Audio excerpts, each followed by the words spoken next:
할렐루야. 5월 26일 화요일 새벽 예배를 하나님 앞에 올려드리도록 하겠습니다. 우리 함께 기도로 나아가도록 하겠습니다. 하나님 아버지 감사합니다. 오늘 이 아침도 주님께서 깨워주시고 새날을 허락해 주셔서 하나님의 말씀으로 시작할 수 있도록 허락해 주심에 감사합니다. 주님, 오늘의 이 아침 말씀을 통하여 우리의 삶에 변화되어야 될 것들, 또 주님 앞에 드러나야 할 것들, 하나님 주신 은혜와 사랑으로 발견하여 새로운 또 하나님 앞에 더욱 정결한 우리의 모습이 될 수 있도록 주여 우리 마음 가운데 역사하여 주시옵소서. 모든 말씀 살아계시며 역사하시는 예수 그리스도 이름으로 기도드립니다. 아멘.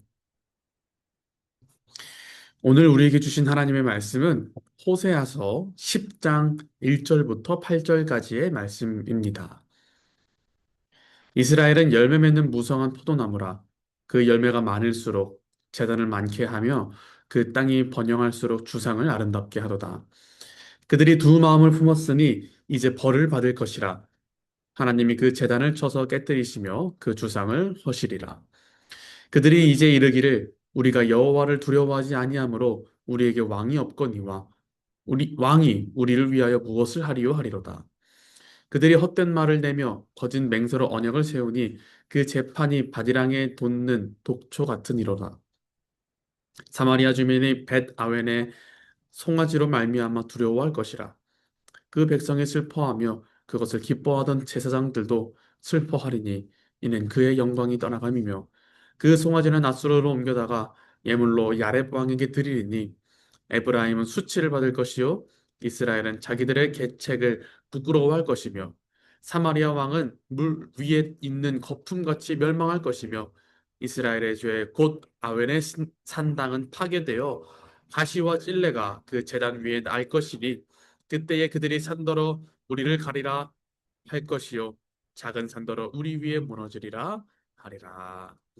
아멘. 오늘은 합리적인 두 마음이라는 제목으로 말씀을 전하도록 하겠습니다. 말씀을 묵상하면서 또 주제를 생각하다 보니 저는 제 어린 시절이 떠올랐어요. 저는 이남 일녀 중에 막내로 저 형님 누님은 쌍둥이라 저와 6살 차이가 났습니다. 늦둥이에요, 제가.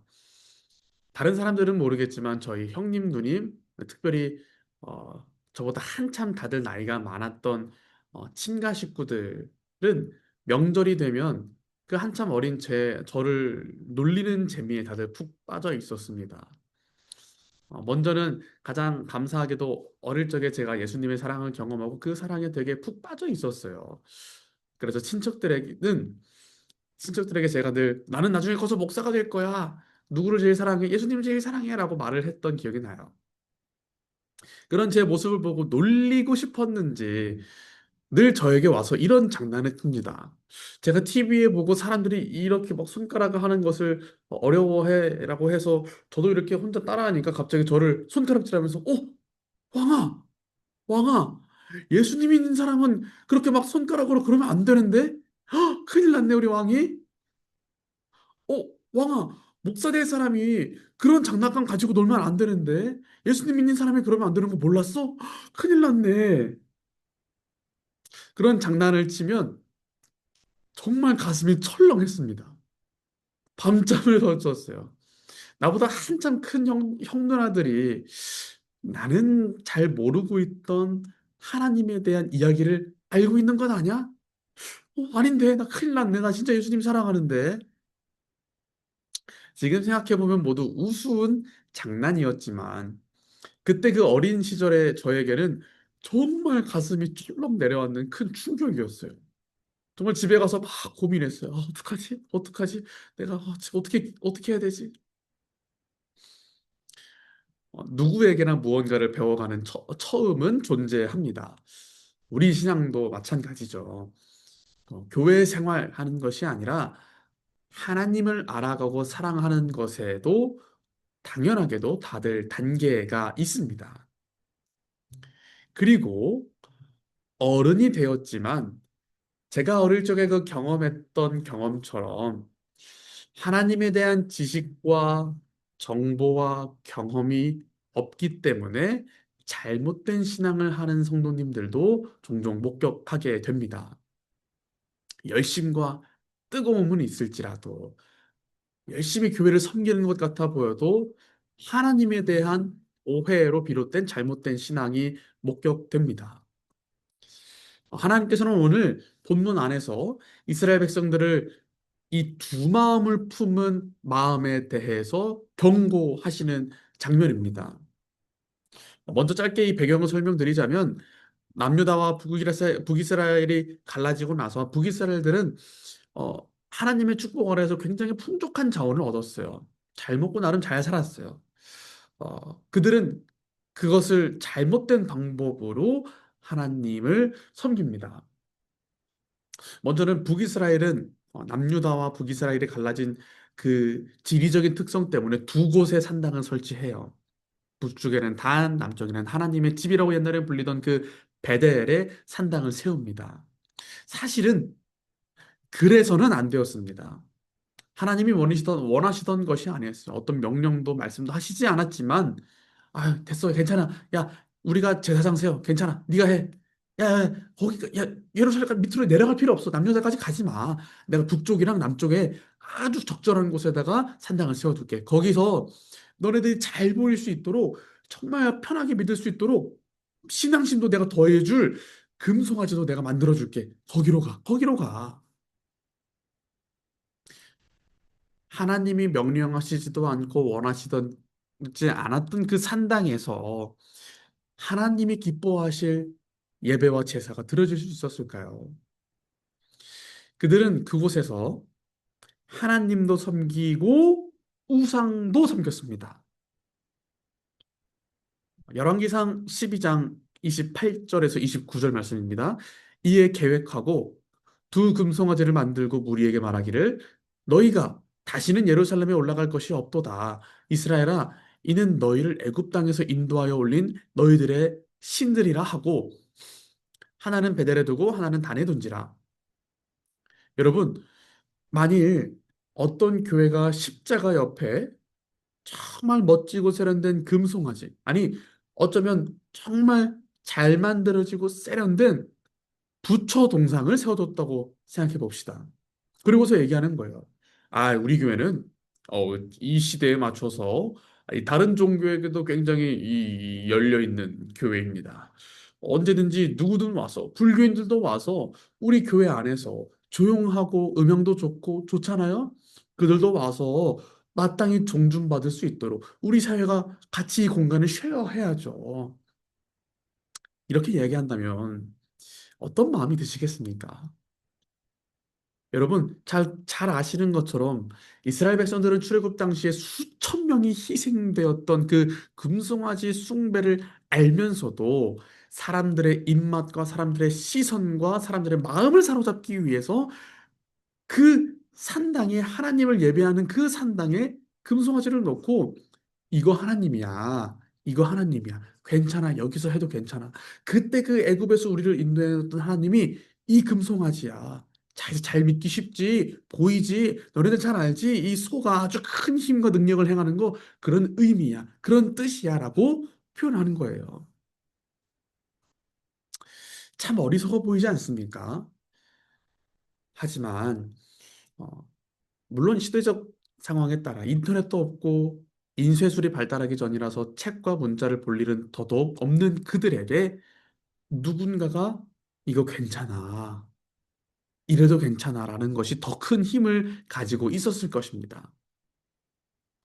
즉, 누군가가 그들에게 참된 하나님을 가르쳐 주지 않았기 때문에 이들은 사람의 생각으로 가장 합리적인 선택을 하는 것입니다.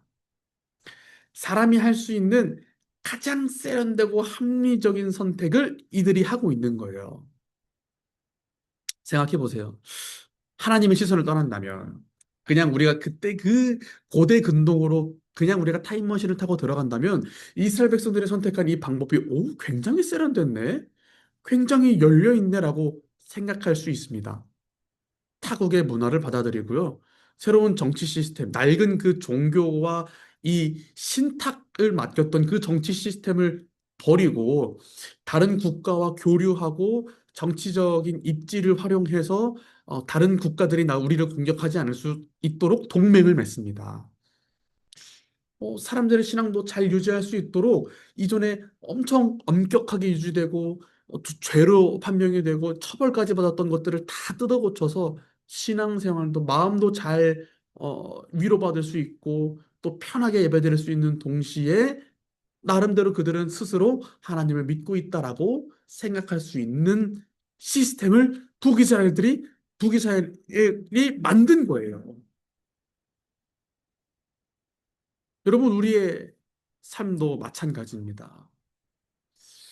정말 이 어리석게 보이는 그 이스라엘 백성들의 선택도 하나님에 대한 지식과 하나님에 대한 마음을 모른다면 우리도 이렇게 미련한 선택을 할 수 있습니다. 마치 아무것도 어린 시절 하나님에 대해서 전혀 모르던 제가 하나님 손가락을 이렇게 하면 예수님이 싫어하셔라는 말에 그 벌벌 떨었던 것처럼 또 밥을 지금 생각해보면 부모님이 참 못된 방법을 쓰셨네요. 밥을 잘 안 먹고 때를 쓰면 나중에 목사 되고 싶은 사람은 이렇게 밥 안 먹으면 안 되는데 이러면 하나님이 좋아하지 않는데를 막 무서워서 제가 밥을 먹었었어요. 성경 말씀에 기초되지 않는다면 어린 아이건 간에 장성한 어린이건 간에 하나님을 사람의 말과 합리적인 생각으로 합리적인 생각으로 하나님을 믿고 생각하고 신앙생활을 하게 됩니다. 오늘 본문에서 하나님께서는 분명하게 말씀하십니다. 호세아서 10장 2절 말씀 한 번 더 읽겠습니다. 그들이 두 마음을 품었으니 이제 벌을 받을 것이라. 하나님이 그 제단을 쳐서 깨뜨리시며 그 주상을 허시리라. 여러분, 우리가 이 합리적이다의 심리를 한 번 더 생각해 보았으면 좋겠어요. 합리라는 말은 합할 합, 다스릴 리입니다. 즉, 합리는 함께 너와 내가 인정할 수 있는 논리와 이치라고 국어사전에는 표현해요. 쉽게 말하자면 합리는 내 마음, 너 마음, 내 마음, 너 마음이 함께 있을 수 있는 곳, 반반 있을 수 있는 곳, 같이 공존할 수 있는 곳을 합리라고 이야기를 한답니다. 하지만 하나님은 이 합리를 두 마음이라고 표현하십니다. 그거 두 마음이야. 두 마음이야. 합리적인 마음으로 나도 좋고 하나님도 좋으면 그게 좋은 거지. 하나님도 이 정도는 양보하시고 나도 이 정도는 양보해서 이렇게 합리적으로 신앙생활을 해야지. 아야 내가 이만큼 헌신했으니까 하나님도 좋고 하나님도 합리적으로 나에게 이러한 베네핏을 주셔야지. 이게 신앙생활하는 것에 있어서 좋은 합리적인 신앙생활 아닌가? 하지만 여러분 오늘 하나님께서 분명히 말씀하십니다. 하나님은 우리의 뜻을 하나님의 뜻과 합하시는 분이 아닙니다. 하나님은 진리의 길을 우리에게 선물하시는 분입니다. 하나님은 두 가지 마음을 합해서 하나의 마음이라고 표현하시지 않고 하나님의 마음만이 진리의 길이라고 말씀하십니다. 그리고 동시에 그 진리만이 생명의 길이라고 우리에게 선포하십니다. 구약의 처음 시작부터 마지막 요한계시록까지 이르기까지 하나님은 진리가 무엇인지 하나님의 길이 무엇인지 하나님의 마음이 무엇인지를 정확하게 알려주셔요. 그리고 나서 우리에게 이렇게 말씀하십니다. 자, 내 생각은 이러하니 너네들의 시대와 너네들의 상황과 형편에 따라서 잘 조절해서 가. 이렇게 말씀하시는 것이 아니라 잘 들어. 두 마음 품지 말고 내 뜻을 따라야 돼. 두 마음 품지 말고 진리의 길을 따라야 해. 합리적인 게 아니야. 그래야만 너희가 살아. 내 마음이 만족되고 내가 통치했다는 만족감을 내가 얻기 위해서가 아니야. 그래야 네가 살 수 있는 유일한 길이야. 여러분, 이게 하나님께서 주신 우리의 그 진리의 마음입니다. 사랑하는 성도 여러분, 하나님은 합리적이신 분이 아닙니다. 하나님께서 합리적이신 분이라면 수십 번도 똑같은 죄를 반복하는 저를 목회자로 부르시는 일이 없어야 합니다.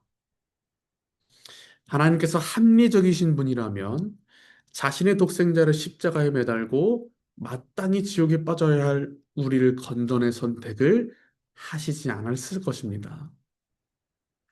하나님은 우리를 사랑하시되 합리적으로, 그럴싸하게, 상식적으로 사랑하시지 않고 그분만이 하실 수 있는 방법으로 끝까지 사랑하셨습니다. 그 끝까지 사랑하는 데에는 다른 마음이 합해지는 것도, 다른 이유가 있는 것도, 협의도 없었습니다. 너네들이 이만큼 해주면 내가 그만큼 끝까지 사랑할 게가 아니었습니다. 너네들이 여기까지 노력해주면 내가 그 끝까지 사랑하는 사랑을 줄 게도 아니었습니다. 너희들이 어때 하든 간에 오늘 우리가 잘 알고 있는 이 호세아서 전체의 말씀처럼 음란한 여인처럼 살지라도, 자녀를 버리고 또다시 가늠하는 그 여인일지라도 난 끝까지 사랑할 거야. 그 비합리적인 그 사랑을 우리에게 던져주십니다. 이제 하나님께서 우리에게 도전하십니다. 그 나의 한 마음, 나만 줄 수 있는 그 한 마음을 받고 싶니? 그 마음에 감동되고 나와 함께 하고 싶니? 그렇다면 너희도 나만을 품는 한 마음을 품으라. 나의 사랑을 받고 싶니? 너희도 한 마음을 품으라. 사랑하는 여러분들의 삶 가운데에 내가 두 마음을 품고 있었지 않았는가? 내가 하나님도 섬기고 합리적인 방법을 위해 다른 신도, 그것이 재정이 될 수 있고요. 또 인간관계가 될 수도 있고 또 내 삶의 쾌락이 될 수도 있습니다. 합리적인 방법으로 어쩔 수 없지 라는 것으로 포장되어서 두 마음이 합해진 신앙생활, 합리적인 신앙을 가지고 있었지는 않았는지 돌아보기를 소원합니다. 마지막으로 한 말씀만 드리자면, 사실 우리는 우리 스스로 그것을 찾을 수 있을 만큼 깨끗하지 않습니다. 너무 우리 마음밭은 사실 죄악으로 물들어져 있어서 그 더러워진 하나를 찾아내기에는 쉽지 않아요. 그걸 찾아낼 수 있는 유일한 방법이 말씀과 기도입니다. 말씀을 통해서 하나님이 누구인지, 하나님의 마음이 무엇인지를 알고, 아, 이 말씀을 보니 내가 이런 마음도 품고 있었구나. 난 이거 괜찮은 줄 알았는데 이것까지도 하나님은 다른 마음이라고 보셨구나. 그리고 그 마음을 제할 수 있는 방법은 기도밖에 없습니다. 우리의 힘으로는 할 수 없어요. 하나님께서 우리의 마음을 끌고 가셔야 합니다. 오늘 이 아침에도 하나님께 기도할 때 말씀을 통해서 주님, 내 마음에 남아있는 그 두 마음, 내가 합리적이라고 생각해서 나와 하나님을 생각을 하나로 합쳐서 믿었던 그 가짜 신앙, 주여 사라지게 하시옵소서라고 기도할 수 있는 사랑하는 우리 LA 베이직 모든 성도님들 되시기를 간절히 소원합니다. 기도하시겠습니다. 하나님 아버지 감사합니다.